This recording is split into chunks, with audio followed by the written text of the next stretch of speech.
আমির হামজা মাঝে মাঝে কায়েম হয় 18 কোটি মানুষ নামাজ পড়বে, আপনি একটা ভোট দিয়ে 18 কোটি মানুষের নামাজের সওয়াব ক্ষমাও চেয়ে থাকেন।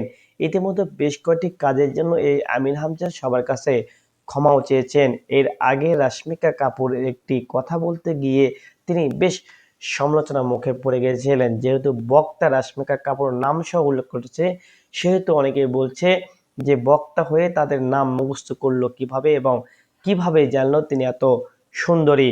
শুধু এখানে শেষ নয়, গেল কিছুদিন আগে হলের একটি আজান নিয়ে কিন্তু তিনি বেশ সমালোচনার মুখে পড়েছিলেন এবং তিনি সবার সামনে এসে ক্ষমা চেয়ে বলেছেন, আমি আর এসব বিষয়ে না কথা বলে শুধুমাত্র দিনের কথা বলবো।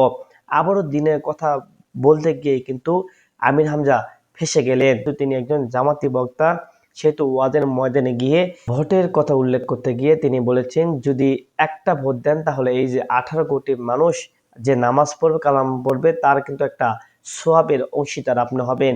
এই কথা বলার সাথে সাথে সামাজিক যোগাযোগ মাধ্যমে বেশ সমালোচনার মুখে পড়তে হয়েছে তাকে। অথচ আমিরের জামাত ডক্টর শফিকুর রহমান তাকে কিন্তু এই বিষয়গুলোকে নিষেধ করেছিলেন এবং কড়া ভাষায় বলেছেন, শুধুমাত্র তুমি দিনের কথা বলবে। যেহেতু ইসলামিক চর্চাগুলোতে তিনি বেশ আলোচনা খুব ভালো করেন, প্রেক্ষাপট অনুযায়ী তিনি কথা বলেন এবং কোট করে করে ইসলামের কথা বলেন, যার পর থেকে তিনি কিন্তু বেশ আলোচনার মুখে বলেছেন এবং সবার ভালোবাসাও পেয়েছিলেন। ডক্টর মিজানুর রহমান এবং আমির হামজা এবং তারেক মোনাফ বেশ উল্লেখযোগ্য হলেও তাদের মধ্যে সবচেয়ে এখনো উল্লেখযোগ্য হিসেবে রয়েছে ডক্টর মিজানুর রহমান।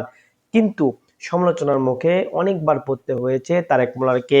তবে জামাতের যখন প্রার্থী হিসেবে আমির হামজা আসে, তারপর থেকে বেশ সমালোচনার মুখে পড়তে হয়েছে তাকে এবং তিনি যেহেতু সংসদ সদস্য হিসেবে লড়ছেন, সেহেতু ভোট চাওয়ার ক্ষেত্রে অনেক কথাই বলছেন। সবচেয়ে সমালোচনা বেশি তাকে নিয়ে করছে বিএনপি প্রার্থীরা এবং সাধারণ মানুষরা বলছে যে দিনের কথা না বলে কেন তিনি ওয়াজের মাঠে এই জামাতের কথা বলে, যেহেতু ওয়াজের ময়দানে দিনের কথাই বলা তার উচিত। তবে তিনিও বলেছেন তিনি দিনের কথা ছাড়া আর অন্য কথা বলবেন না। তবে গেল কিছুদিন আগে এই ভোটের কথা বলে আবারও সমালোচনার মুখে পড়েছেন। তবে তা থেকে খুব শীঘ্রই হয়তো বেরিয়ে আসবে, যেহেতু এখন শীত মৌসুম আসছে, সেই শীত মৌসুমে তাদের মাহফিল প্রতিদিনই হয়ে থাকবে। একটা মানুষ কথার ছলে অনেক কথা বলে এবং কথার ছলে অনেক ভুল হয়ে থাকে, তাই তো অনেকেই বলছে আমির হামজা ইতিমধ্যে নাকি মুনাফিক হয়ে গিয়েছে। তবে এবার শুধু আমির হামজা ইসলামের কথা বলবেন এমনটাই প্রত্যাশা করেন তার ভক্ত অনুসারীরা। তবে সাধারণ মানুষরাও তার কিন্তু অনেক ভক্ত রয়েছে।